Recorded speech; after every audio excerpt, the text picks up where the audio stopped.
ये बताओ, हमारे मास्टर साहब ने इतने लोगों को एकत्रित कराया, कुछ सुनाओगे नहीं सुनाओगे? नहीं सुनाएंगे। और साथ ही साथ सभी लोग आएंगे, मनोरंजन भी। क्या बात है, क्या बात है। मतलब जानकारी की जानकारी और मनोरंजन का मनोरंजन। बिल्कुल। अच्छा, तो भाई जो लोग नहीं आ रहे उन्हें कैसे बुलाओगे? भाई उनको बुलाते हैं हम लोग गाना गाकर। गाना गा के? अच्छा, तो हम गा ले, तुम गाओ गाना? तुम ही गाओ। ठीक है, तो बुला ले भाई सबको।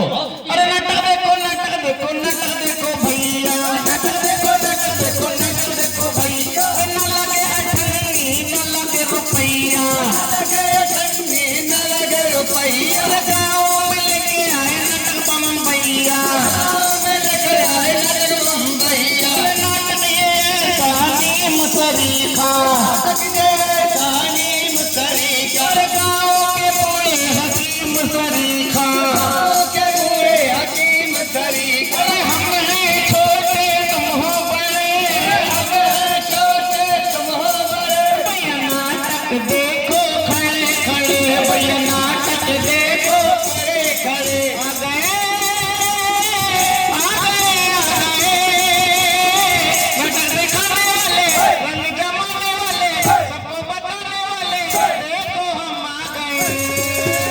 एक नहीं दो नहीं नहीं तीन चार, अरे नाटक दिखाने को टीम है तैयार। एक नहीं दो नहीं नहीं तीन चार, ओ नाटक दिखाने को टीम है तैयार। ओ बड़े काम की बात भैया आए हैं समझाने, बड़े काम की बात भैया आए हैं समझाने, और समझ सको तो समझ लो भैया आए हैं समझाने समझाने समझाने। हाँ भैया, बड़ी देर से गाए जा रहे हो कि आए हैं समझाने, आए समझाने।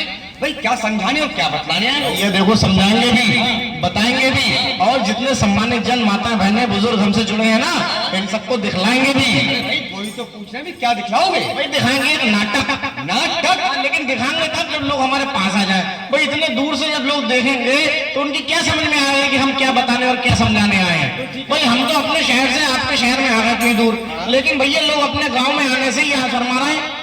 तो भाई जब शर्माओगे तो पीछे रह जाओगे हैं? ये बताकर बुलाओ पास में। अरे भाई वही तो कहना है, जब पास आओगे तभी तो समझाएंगे बताएंगे। पास में आएंगे लोग। हाँ, तो भैया देखो, जितने भी लोग हमारे बीच जुड़े हैं इन सबको दिखलाएंगे भी। हाँ भैया वही तो पूछ रहे हैं क्या दिखलाओगे? भैया दिखाएंगे एक नाटक। नाटक। हाँ अच्छा, तो नाटक टीवी दिखाओ फिर तो। टीवी में हाँ क्या कर रहा हूँ? अरे टीवी समझ नहीं आए कि नाटक दिखाओगे तो टीवी दिखाओ, और नाटक दिखाओ शक्तिमान। शक्तिमान? हाँ लोड भाव तो ना। तो शक्तिमान दिखाने आए हैं? अभी तुम क्या नाटक दिखाओगे यार? अरे भैया वो नाटक तो बंद दीवारों में देखा जाता है, मतलब कि टीवी में आधे घंटे का नाटक देखा जाता है और हमसे भुला दिया जाता है। लेकिन भैया हम जो नाटक दिखाएंगे ना, वो हमारे देश के भविष्य यानी नन्हे मुन्ने बच्चों की शिक्षा पर आधारित है। ओहो, मतलब आपके कहने का मतलब ये है कि जानकारी की जानकारी और मनोरंजन का मनोरंजन भी। मनोरंजन साथ ही साथ भैया हम लोग जो नाटक दिखाएंगे जानते हो कैसे दिखाएंगे? तो सजीव प्रसारण यानी लाइव एक्टिंग करके। ओहो, मतलब नाटक करके दिखाओगे आप? बिल्कुल। ये देखो आपने हमारे दिल की बात छीन ली। वो कैसे? भाई देखो नाटक में काम करने का भाई हमें बहुत शौक है। तुम्हें बहुत शौक है? अरे भैया नाटक में काम करेंगे ना, हमें भी बहुत शौक है। क्या बात है, क्या बात है। अच्छा, तो भाई तुम्हें नाटक में रोल दे देंगे, लेकिन ये नन्हे मुन्ने बच्चे बैठे हैं, जरा इनसे इजाजत ले ले। बेटा ये बता, इन्हें नाटक में रोल दे दे हैं? दे दे भाई। देखो भाई बच्चे क्या ना, इसलिए तुम्हें नाटक में रोल दे दे रहे हैं, वरना तुम्हें किसी कीमत पर रोल नहीं देते हम।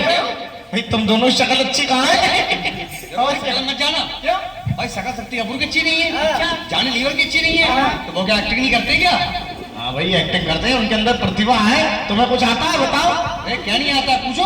बताओ। भाई देखो हम जब छोटे थे ना, अपने स्कूल में पढ़ते थे, तो हमारे स्कूल में कार्यक्रम होते हैं। अच्छा 26 जनवरी, 2 अक्टूबर और 15 अगस्त के लिए। अच्छा, तो भैया हमने बहुत नाटक किए उसमें। क्या बात है, क्या बात है। मतलब जो भाई आजादी के अमृत महोत्सव के तहत हमारे स्कूलों में सांस्कृतिक कार्यक्रम कराए जाते हैं, उसमें तुम पार्टिसिपेट कर चुके हो? बिल्कुल। क्या बात है, मतलब हिस्सा ले चुके हो तुम उसमें भाई। अच्छा, तो इसके अलावा क्या करा तुमने? भाई इसके अलावा देखो हमने रामलीला भी कर रखी है। रामलीला?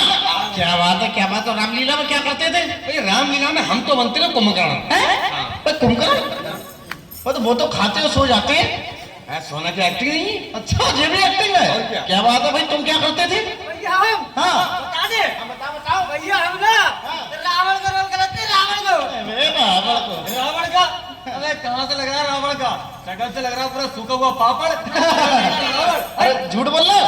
अरे भाई रावण तो भाई हमने इतने कमजोर कभी ना देखे। बताओ भाई बताओ। भाई देखो गलती इनकी नहीं है। हाँ। दरअसल क्या हुआ था, जो हमारे रामलीला का रावण था ना, वो एंड टाइम पे बीमार हो गया। अच्छा अच्छा। अच्छा, इनको उसके डायलॉग याद है, हाँ। तो इसलिए भैया इन्हें रोल किया, तब से अपने आप को रावण कहते हैं। अच्छा तो भाई देखो तुम्हें बताया भाई, तुमने जब रावण का किरदार अदा किया होगा तो तुम्हें बहुत सारा ज्ञान भी मिला होगा, क्योंकि भाई रावण जो थे बहुत बड़े पुरोहित और बहुत बड़े ज्ञानी थे, ठीक। लेकिन भैया उनके अंदर अहंकार कहीं से उत्पन्न हो गया, जो किसी भी व्यक्ति के अंदर कभी उत्पन्न नहीं होना चाहिए। अगर भाई अहंकारी बन गए तो कुछ नहीं कर सकते, क्योंकि अहंकार का अंत होता है, ये तुमने रामलीला से सीखा होगा, है ना। तो साथ ही साथ हमें ये भी ज्ञान मिलता है कि हमें भाई शिक्षित तो बनना चाहिए, लेकिन अहंकारी कभी नहीं बनना चाहिए, ठीक। इसी प्रकार से भाई तुमने भी कई पात्रों से ये सीखा होगा, जैसे कि हमें रामलीला के माध्यम से ये सिखाया गया कि हमारी बहन बेटियों का हमें सम्मान करना चाहिए। इसी प्रकार से अपने पिता, अपने छोटे भाई, अपने बड़े भाइयों के प्रति हमें सम्मान रखना चाहिए, ये भी सीखने को मिला हुआ ना। तो भाई तुम दोनों का रोल पक्का, हाँ ठीक है। तो नाटक शुरू करें, तो भाई शुरू करो नाटक। भैया बात यह है कि भैया मैं हूँ बहुत परेशान। अब परेशान क्यों हूँ मैं आपको बता दूं, क्योंकि मैं भी हालातों को मारा हुआ हूँ। भाई आज भी किसी न किसी बात को लेकर परेशानी हो जाती है। अब भाई सीजन चल रहा है गेहूं का, यानी गेहूं की कटाई का। तो भाई गेहूं की कटाई के लिए आजकल मजदूर नहीं मिल रहे हैं, तो भाई वह ढूंढना पड़ता है उनके लिए। और जो मिल भी रहे ना, तो उनके भाव भी चले हुए अच्छे खासे, है कि नहीं है। मजदूर बिजी हैं तो मिलते नहीं है। अपने भैया को हमने फोन किया था, उनसे राय मांगी है, पता नहीं अभी तक तो आए नहीं है। वो आ जाए तो उनसे पूछने भैया कि मजदूरी व्यवस्था हुई है नहीं हुई। एक बार फोन लगा लेते हैं उनके लिए। अरे हेलो हेलो, अरे भैया जरा पहुंचो हमारे पास, जरा जल्दी आ जाओ। हाँ हाँ जल्दी आ जाओ। कहाँ रह गए जब तो फोन करके अभी आ रहे हैं। भैया मिल जाए मजदूर तो अच्छी बात है, क्योंकि खेती किसानी के भैया अकेले तो कर नहीं पाता इंसान, किसी न किसी का साथ तो चाहिए उसके लिए। अबे घर में भी कोई इतना बड़ा भैया नहीं है हमारा, ना ही साथों को संबंधी है जिससे हम काम करवा ले। अरे कहाँ रह गए भैया, लगता है दाढ़ी मिलवाने रह गए थी। भैया बताओ, अब कहाँ थे, फोन करने वाली है। अरे भैया थोड़ा जाम में फंस गया हूँ। अरे तुमसे हमने कुछ कहा था क्या, ध्यान है। क्या कही थी? अरे भाई मजदूर भी बोल रहा। अच्छा मजदूर के लिए। हाँ। अब देखो तुम्हारे काम में हाथ तो हम बढ़ा देते, हाँ। लेकिन हमें भी अभी थोड़ा काम से जाना है अभी। अच्छा अच्छा है ना? अच्छा। तो एक काम करो ना, हाँ। तुम्हारा छोटे लड़का तो अच्छा खासा है, थोड़ा उससे काम करवा लो अभी। अच्छा अपना मुन्ना, और क्या। अरे वो स्कूल जाता है, पढ़ाई करता है उससे। अरे ना स्कूल जा कलेक्टर बनना है एक आध दिन में, बुला लो उसे। अच्छा और क्या। सही कह रहा है तुम। हाँ। अरे बेटा रामू, अरे रामू, कहाँ से आया था ये? अरे रामू, अरे आजा बाबूजी। अरे बेटा ये लोग कहाँ जा रहे हो? मैं स्कूल जा रहा हूँ, स्कूल। बेटा स्कूल मत जाओ, हाँ। एक काम करो, तुम्हें पता है अपने गेहूं कट रहे हैं ना, हाँ। थोड़ा हमारे साथ चलो और हमारा हाथ बढ़ाओ, ठीक है? चलो। अरे पिताजी मैं स्कूल नहीं जाऊंगा तो फेल नहीं हो जाऊंगा। एक कक्षा 2-3 की पढ़ाई है, कौन सा BA में है जो फेल हो जाएगा दिक्कत हो जाएगी। एक काम करो, ड्रेस चेंज करो प्रॉब्लम से, हमारे साथ चलो। समझ लीजिए बात करिए। स्कूल क्या करें, बच्चों के आजकल कहना नहीं मानते हैं तो। अरे 2-4 दिन कोई बात नहीं है, अब तो अपने पिताजी का हाथ बढ़ा दो मकान बनवाने में, है ना। ठीक हमारे है। छोटू देखो, हमें कोई भी काम होता है अपने उससे सारे काम करवा लेते हैं। भैया चलो जाओ। भैया तो थोड़ा फ्री होगी जल्दी आ जाना, ठीक है? ठीक है जी आ जाओ, चलो बेटा। अरे बेटा एक बात सुनो, पढ़ाई लिखाई में क्या रखा है, और 2-4 दिन स्कूल नहीं जाओगे तो कोई दिक्कत थोड़ी ना हो जाएगी, समझे? अरे गेहूं की कटाई हो जाएगी, और तुम्हें पता है कि आंधी तूफान जा रहा है, बरसात में सारे गेहूं खराब हो जाएंगे, तो क्या खाओगे? हैं? पढ़ाई लिखाई तुम्हारे किस काम में आएगी? अरे अनाज तुम्हारे काम में आएगा, समझो इस बात के लिए, ठीक है? बहुत धूप हो रही भाई, मेरी बात सुनो ध्यान से। तो वो बेटा मजदूर नहीं मिल रहे हैं, समझे? और तुम थोड़े बहुत होशियार तो हो ही गए हो ना, ठीक है ना? क्योंकि गेहूं कटाई करना जरूरी है, और जितनी जल्दी हम लोग कटाई कर लेंगे ना उतना हमारा फायदा है। बात तो सही कह रहा है। ठीक है ठीक है। हाँ ओहो गर्मी के मारे हाल बुरे हैं, बुरे बहुत गर्मी पड़ रही है। ये बात तो सही कह रहा है। हाँ समझे? और बात सुनो, तुम्हें एक काम बताना भूल गए हम। अरे घर का मकान भी तो बनना है अपना। हाँ भाई उस मकान में पता क्या करना है, घर की जो बुनियाद है ना, वो नींव की कुटाई भी अच्छे से करना है, ठीक है? तो इसका काम निपटाएंगे बाद में, पहले तो नींव की कुटाई करते हैं, वहां तो मजदूर आ भी जाएंगे अपने, ठीक है ना? जल्दी आओ फटाफट। और तो पता क्या करना, जल्दी जाना नींव में लोड़ा पड़ेगा भरना उसके लिए, ठीक है, एक काम करो, वहां से वो ईंटें उठा के लाओ और रोड़ा लेकर पूरा उठा के और डालो उसमें, और थोड़ा और लेके आओ। भाई कहने का मतलब, हाँ बेटा डालो डालो। भाई देखो कहने का मतलब ये है कि घर की हमारे, अरे यहाँ डालो और इतना करो, तुम पिटाई करो, ठीक है, हम थक गए थोड़ा सा। भाई हमारे घर की नींव यानी कि बुनियाद पक्की मजबूत होगी ना, तभी तो हमारा मकान मजबूत बनेगा और सालों साल हमारा मकान खड़ा रहेगा। बेटा जोर से उड़ेगा इसके लिए, इसलिए नींव की कुड़ाई को अच्छे से करना चाहिए, समझ में आएंगे? थोड़ा जोर से और करो। हाँ भाई लगता है, पूरा लगता है, हाँ मतलब जोर से, पूरे जोर से दबा दबा के पैर। भाई घर की नींव मजबूत होगी ना तो मकान में साल। नमस्ते सर। नमस्ते नमस्ते। बड़ी देर लगा दी, मतलब कहाँ रह गए? अरे भाई रह कहीं नहीं गए, हम और भी बच्चों के घर गए थे। अच्छा अच्छा हमारी तरह ये थोड़ी बच्चों के ठलुआई में काम कराते फिरते हो। अरे अपना बच्चा है? अरे अपना बच्चा हो चाहे पराया बच्चा हो, इनकी छुट्टी रोज कराते रहते हो। घर घर जाके बताता हूँ मैं कि बच्चों को रोज स्कूल भेजे, लेकिन तुम लोगों की समझ में नहीं आती है। अरे आज क्या को छुट्टी करा ली, आज छुट्टी छुट्टी। अरे पहले गेहूं कटाई चल रही थी, हाँ और आज घर के मकान बनना है अपना। मकान बनना और क्या? अरे तो मकान बनने से भाई मुन्ना की छुट्टी में क्या लेना देना? एक कक्षा 2-3 की पढ़ाई है, हाँ। 2 दिन स्कूल नहीं जाना, कौन सी दिक्कत हो जाएगी? वाह भाई वाह, तुम्हारी जैसे सभी लोग सोचे तो बच्चे और स्कूल दोनों बंद हो जाएंगे, समझ गए? और क्या, साथ ही साथ हो जाओ तुम बंद जेल में। पूछो कैसे? कैसे? भाई बच्चों से बाल मजदूरी कराना एक तरीका का कानून अपराध है। इसके तहत तुम्हें जेल भी हो सकती है। अपने बच्चे के लिए भी? बिल्कुल, चाहे बच्चा अपना हो चाहे पराया। भाई शिक्षा का अधिकार तो तुम उनसे छीन ही रहे हो ना उनका, है उनका भविष्य डाल रहे हो अंधकार की ओर। हाँ सर, कैसी बातें कर रहे हैं? क्या कक्षा 2-3 की पढ़ाई नहीं है, हाँ, हाँ। कौन सा BA में इंटर है, ये दिक्कत हो जाएगी इतनी? ठीक है भाई, तुम्हें मैं विस्तार से समझाता हूँ। ये बताओ, अगर तुम्हें किसी ट्रेन को पकड़ना है, इस शहर से दूसरे शहर जाना है, तो स्टेशन टाइम से पहुंचोगे ना? अब पहुंचेंगे? अगर टाइम से नहीं पहुंचे तो ट्रेन चली जाएगी। अब चली जाएगी? चली जाएगी। उसी प्रकार से अगर बच्चों को आप प्रतिदिन स्कूल नहीं भेजोगे, खेतों में काम कराओगे, मजदूरी कराओगे, तो जो स्कूल में होने वाली पढ़ाई है, जब ये बच्चे पहुंचेंगे तो वो पढ़ाई इन्हें वापस मिल जाएगी। हाँ वो तो निकल जाएगी। निकल जाएगी, तो इसीलिए बच्चे क्या हो जाएंगे, अशिक्षित हो जाएंगे, समझ गए? क्या हमारी ड्रेस लेके नहीं आए अभी तक? क्यों? पता नहीं क्यों। अरे भाई तुम्हारे खाते में 1200 रुपए तो आ गए। आ तो गए, लेकिन थोड़ा तो कामों में लगा दी थोड़े से। अरे काम में लगा दी? कौन से काम में लगा दी? अरे हम बता रहे हैं कामों में कहाँ लगाए हैं। हाँ। जो 1200 रुपए बच्चे के जो आते हैं ना, हाँ। उसी क्या नाम है, ड्रेस के लिए, जूता मोजा के लिए, स्वेटर के लिए। हाँ। तो इन्होंने क्या करा करा? भैया, अपनी बीवी के लिए ली बनारसी साड़ी साड़ी और ले ली क्या नाम है, चूल्हा फुकनी कढ़ाई। चूल्हा फूकनी और कढ़ाई, हाँ। मतलब खतरे में डाल दी तुमने बच्चों की पढ़ाई। अरे तो घर के काम में ले ली। अरे शर्म करो लागन भैया, हट्टे कट्टे हो भाई।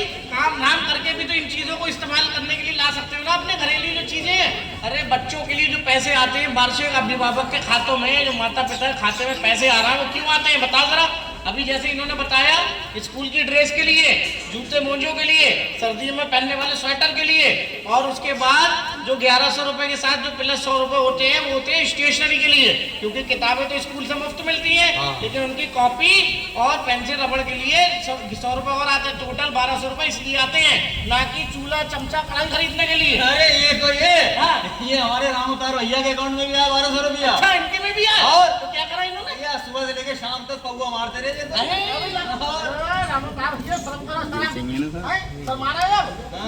नहीं पड़ेगा जब ऐसे इधर उधर पैसे बर्बाद करोगे। अरे बच्चों की शिक्षा के लिए जो पैसे आते हैं, वो इसीलिए आते हैं कि आप उन्हें पूरी ड्रेस में भेजें। स्कूल जब बच्चे प्रतिदिन स्कूल की ड्रेस में जाएंगे तो किसका नाम होगा ये बताओ? हमारा नाम हो। और अगर तुम उन्हें बिना ड्रेस के, फटे हाल में, बिना जूते मोजे के, बिना स्वेटर के सर्दियों में भेजोगे तो किसका नाम खराब होगा? अभी हमारा नाम खराब होगा। तब भी तुम्हारा नाम खराब होगा। तो नाम खराब करना चाहते हो या बच्चों को पढ़ा लिखा के नाम रोशन करना चाहते हो? भाई लगा नाम रोशन करेंगे अपना। नाम रोशन करोगे ना, इसीलिए भैया बच्चों को प्रतिदिन भेजना बहुत अच्छी एक जिम्मेदारी है। और स्कूलों में सभी प्रकार की सुविधाएं दी जा रही हैं। जो बच्चे प्राइवेट जाते हैं वो कितनी जिम्मेदारी से भेजते हो तुम लोग? प्राइवेट स्कूलों में है इतनी सारी फीस जाती है, तुम्हारी जेब ढीली कर ली जाती है। लेकिन भैया यही सारी सुविधाएं अब हमारे स्कूल में, सरकारी स्कूलों में मिल रही हैं। लेकिन तुम क्या करते हो, मुफ्त में मिलने वाली चीजों का कोई सम्मान होता नहीं है। इसीलिए भाई तुम ना तो उसे अपनी प्रॉपर्टी समझते हो स्कूल को, और ना अपनी जिम्मेदारी को समझते हो।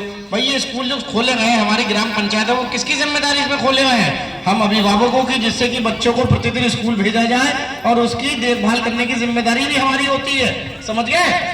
क्योंकि वो एक सरकारी संपत्ति है, यानी कि वो हमारा एक तरीके जिस प्रकार से हम अपने घर आंगन को सुसज्जित रखते हैं, उसी प्रकार से विद्यालय को भी सुसज्जित रखना हमारे ग्रामीण क्षेत्र की जिम्मेदारी बनती है। कुछ लोग क्या करते हैं, कोई गेट तोड़ देता है। अभी पिछले गांव में हमें शिकायत मिली थी ना, तो इस प्रकार का सरकारी संपत्ति साथ कोई खिलवाड़ ना करे। समझ गए भैया? और कुछ जानना चाहते हैं? अरे मास्टर साहब ये बात तो ठीक है, लेकिन एक बात और बताएं, इनकी बेटी अच्छी खासी पढ़ने लायक है पिंकी, अब उसको घर में बैठा रखा है। क्यों? कह रहा भैया शादी के बाद इसे क्या नाम है, अपने ससुराल जाके झाड़ू पोछाई तो करना है। बोले वो काम सीख, साफ सफाई झाड़ू पोछा। नहीं आप बताइए मास्टर, अब ऊपर से कह रहे भैया पढ़ाई लिखाई के लिए तो पैसा कहाँ से लेके लेके आओ। अच्छा एक बात बताइए हाँ, आप, भाई बेटियों का काम क्या है? क्या काम है? भाई चौका बर्तन आना चाहिए उन्हें, हाँ। खाना बनाना आना चाहिए, ठीक है भाई पढ़ाई घर जाके वो नाक ना कटवाएं। अच्छा। ठीक है ना? अब पढ़ के क्या करेंगी वो? अरे लाखन भैया, अगर बिटिया को पढ़ाओ लिखाओ नहीं तो तुम्हारा नाम बहुत बुरी तरह से खराब होगा। जानते हैं क्यों? और उसके जीवन यापन में कई प्रकार की कठिनाइयों का उसे सामना करना पड़ेगा। जब वो किसी चीज के विषय में ना जागरूक होगी, ना उसे पढ़ना लिखना आता होगा, तो कितने प्रकार की समस्याएं उसे झेलनी पड़ेंगी, जानते हो? और जब वो पढ़ लिख जाएगी तो बेटा तो तुम्हारा एक कुल का नाम रोशन करेगा, लेकिन बेटियां दो दो कुलों का नाम रोशन करती हैं। अच्छा वो कैसे? कैसे भाई? देखो, जब पढ़ लिख जाती है, किसी अच्छे पद पर पहुंच जाती है, तो सबसे पहले अपने मायके का यानी तुम्हारा नाम रोशन करेंगी, है? उसके बाद जब ससुराल पहुंच जाएंगी तो वहां भी तो नाम रोशन होगा ना। तो हुआ ना दो कुलों का नाम रोशन। और हमारे तुम स्कूल चले जाओ, आज के समय बेटियां किसी कार्य क्षेत्र में पीछे हैं। हमारा प्राथमिक विद्यालय में जाकर देख लो, जूनियर स्कूल में जाकर देख लो, जहाँ चाहे वहां जाकर देख लो, शिक्षक से लेकर प्रधान अध्यापक तक हमारे गांव की और इस स्कूल में पढ़ने वाली बिटिया कई अच्छे पद पर बैठी हुई हैं आज के समय में। और तो और एक बहुत बड़ी उपलब्धि हमारे लिए, जानते हो? हमारे जनपद की हाथरस की बेटी एक ऐसी बेटी जो आज बेसिक शिक्षा अधिकारी के पद पर है, तो वो भी तो किसी की बेटी है। हाँ भैया बेटी। समझ गए? वो भी तो अपने माता पिता का नाम रोशन कर रही हैं। कर रही है नहीं कर रही है? तो क्या तुम्हारी बेटी पढ़ लिख कर कुछ नहीं बन सकती? हम थोड़ा खर्चा ही डर रहे थे। खर्चे से डर रहे थे? आज के समय में भैया कौन से सरकारी स्कूल में कोई खर्च होता है? बताओ। मतलब फिर भी खर्चा तो होगा पढ़ाई अरे कोई खर्च नहीं होता है, निःशुल्क किताबें मिलती है। और तो और भाई कभी भी तुम्हें दाखिला करवाना है तो सबसे पहले एक आधार कार्ड जो बनता है, अगर वो किसी कारणवश नहीं बन रहा है तो भाई आपको क्या करना है, जन्म प्रमाण पत्र ले जाकर हमारे प्रधान अध्यापक को दिखा दो। अगर उसमें आपको किसी प्रकार का कोई करेक्शन कराना है तो वो मौके पर बता देंगे, या उसमें किसी प्रकार की और कोई चीज दिक्कत आ रही तो वो सब बता देंगे। उससे भी बच्चे का दाखिला और नामांकन हो सकता है। यानी 1 अप्रैल से हमारे सभी सरकारी स्कूलों में नामांकन शुरू हो गए हैं, तो देर मत करो। सारी सुविधाओं से लैस है हमारे विद्यालय। जानते हो क्यों? क्योंकि ऑपरेशन कायाकल्प जब से चलाया गया है तो दो जर्जर भवन हुआ करते थे स्कूलों के, आज जाके देखो कैसे चमक रहे हैं। जानते हो, बच्चों के लिए बाल बाटिका, कंप्यूटर कक्ष, ऐसी सुविधाएं जो प्राइवेट स्कूलों में नहीं मिलती हैं, वो निःशुल्क हमारे सरकारी स्कूलों में दी जा रही हैं। समझे भैया? और तो और तुम अगर किसी प्रकार से मोबाइल को चलाना जानते हो, अब तुम 1200 रुपए का मैसेज तो बड़ी जल्दी पढ़ लेते हो, क्योंकि उनको दुरुपयोग करना है बड़ा आसानी से, लेकिन उन्हें अब उपयोग में लेना है, ये भी बात भी जान लो। समझ गए? कैसे अभी बताया ना, फिर से पूछोगे?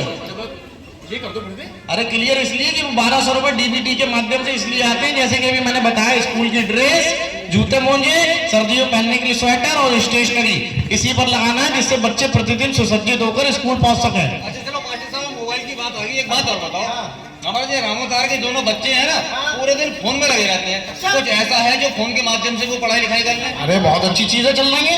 आज के समय में 5G का दौर आ गया भाई। बच्चे भाई रोते हैं तो पहले बच्चों को क्या दिया जाता है, दूध की शीशी दे दी जाती थी, बच्चा शांत हो जाता था। लेकिन आज का माहौल ऐसा है कि अगर बच्चा रोता है तो कोई रील वीडियो चला के बच्चे के हाथ में थमा दिया जाता है, जिस कारण बच्चे बहुत बुरी तरह से फोन की गिरफ्त में आ गए हैं। जिससे क्या हो रहा है जानते हो, कितना दुष्प्रभाव पड़ रहा है? देख तो भाई देखो, बच्चे पहले खेल कूद करने के लिए बाहर घूमते थे, खेलकूद प्रतियोगिता में भाग लेते थे, लेकिन आज बच्चों की शारीरिक वृद्धि वहीं की वहीं थम गई है, और इसी प्रकार मानसिक वृद्धि भी थम गई है, क्योंकि बच्चे लेटे लेटे फोन चलाते हैं। सारे खेलकूद के जो यंत्र हुआ करते थे वो फोन में ही आ गए हैं। इसको देखते हुए सरकार द्वारा एक ऐसे ऐप चलाए गए हैं जिससे बच्चा शिक्षित बन सकता है, वो भी घर बैठे। कौन सा है भैया, जिसको नाम दिया गया है दीक्षा ऐप और समर्थ ऐप। दीक्षा ऐप और समर्थ ऐप। हाँ, समझ गए? इन 2 ऐप के माध्यम से बच्चा खेल खेल में भी अपना ज्ञान बढ़ा सकता है और पढ़ लिख कर कुछ बन सकता है। समझ गए कैसे? अरे भाई, उसमें किताब आ जाती है, अपनी किताब के पीछे जो एक QR कोड पड़ा होता है, उस QR कोड को स्कैन करना है, उसके बाद वो आपकी जो बुक है, वो किताब वो आपके मोबाइल पर पहुंच जाएगी, यानी आप उसे मोबाइल पर प्राप्त कर सकते हैं। समझ गए भैया?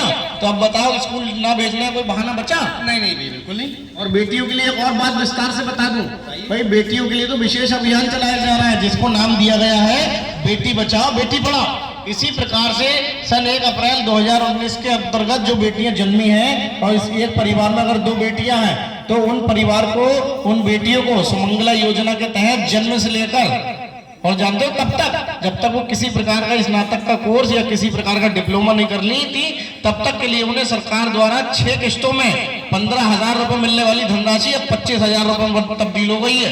समझ गए?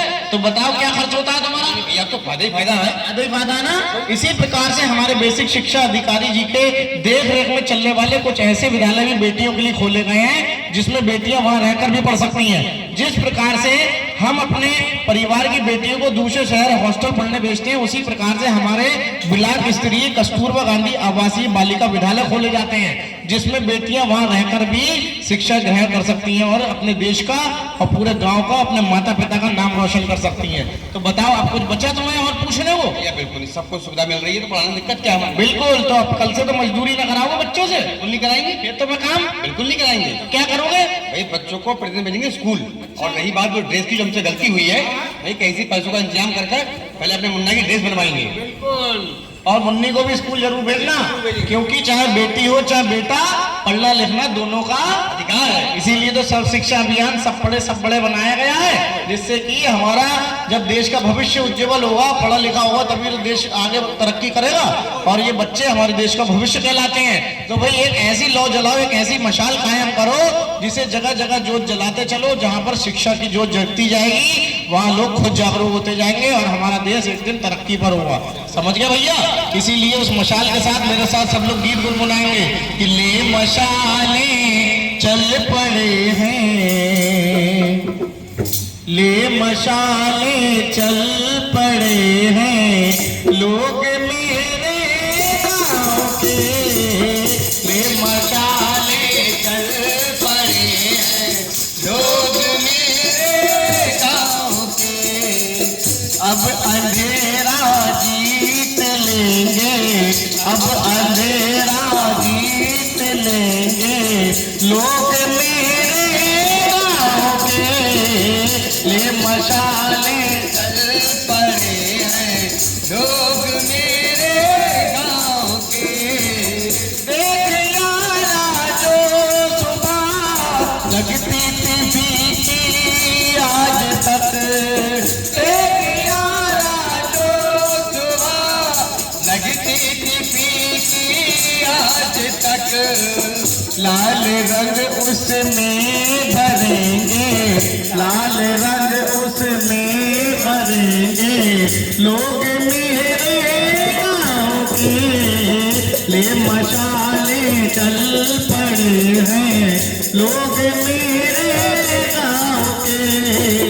पूछती है जो पड़ी और पूछते हैं खेत भी, पूछती है जो पड़ी और पूछते हैं खेत भी, कब तलक अनपढ़ रहेंगे, कब तलक अनपढ़ रहेंगे लोग मेरे गाँव के, ले मशाले चल पड़े हैं लोग मेरे गाँव के। अब अंधेरा जीत लेंगे, अब अंधेरा जीत लेंगे लोग मेरे गाँव के, लोग मेरे गाँव के। तो भैया गीत संगीत और नाटक अच्छा लगा हो, अगर अच्छा लगा हो तभी जोरदार तालियां बजाइएगा। बहुत बहुत धन्यवाद। इस नाटक का उद्देश्य यही है कि आप लोग बच्चों से बाल मजदूरी ना कराकर उनका नामांकन कराएं, ज्यादा से ज्यादा बच्चों को उनकी शिक्षा का अधिकार दिलाएं। अभी उनकी उम्र नहीं है कि उन्हें किसी प्रकार के बोझ तले दबाया जाए, वो पढ़ेंगे लिखेंगे तभी आगे बढ़ सकते हैं और तभी वो आपका नाम रोशन कर सकते हैं। अभी जैसा नाटक में दर्शाया गया कि भाई बेटियां पढ़ लिख के क्या करेंगी, तो बेटियां आज पढ़ लिख कर आप जानते हैं कितने ऊंचे ऊंचे ओहदे पर बैठी हैं, कितने ऊंचे पद पर बैठी हैं। हमारे देश में वो बेटियां जन्म ले रही हैं जो इस पृथ्वी से लेकर अंतरिक्ष तक की यात्रा का सफर कर रही हैं, हमारे देश का गौरव मान सम्मान बढ़ा रही हैं। तो चाहे बेटी हो चाहे बेटा, दोनों को पढ़ाना लिखाना है हमारे अभिभावक की जिम्मेदारी। तो आप इस जिम्मेदारी को समझिए, चाहे वो बेटी हो चाहे बेटा, दोनों को पढ़ने लिखने जरूर भेजिए। नामांकन शुरू हो चुके हैं स्कूलों में, बच्चों के अगर नामांकन नहीं कराए तो आप लोग नामांकन करा सकते हैं। मैं हमारे बीच हमारे नोडल शिक्षक महोदय जी को आमंत्रित करना चाहूंगा कि वो यहाँ पर आए। हमारे जितने भी गार्जियंस यहाँ पर माता पिता यहाँ बच्चों के पहुंचे हैं, उन्हें एक नई रोशनी से जोड़े, स्कूल से संबंधित योजनाओं का विवरण यहाँ पर जनता तक पहुंचाएं, जिससे कि लोग जान सकें कि आज हमारे स्कूलों में कितनी दुरुस्त व्यवस्थाएं हैं और बच्चों को पढ़ने लिखने के लिए कितनी सारी सुविधाएं दी जा रही हैं। तो आमंत्रित करना चाहूंगा हमारे अतर सिंह जी को जो यहाँ पर आए और चंद शब्दों में सभी को एक नए मार्गदर्शन से जोड़े, शिक्षा की एक और नई रोशनी से जोड़े। एक बार जोरदार तालियां आदरणीय अतर सिंह जी के लिए। जैसा कि नवज्योति नृत्य नाटक संस्था बरेली के माध्यम से ग्राम आरती के सभी लोगों ने इनके नाटक को सुना, तो ये बड़ा ही शिक्षाप्रद नाटक रहा।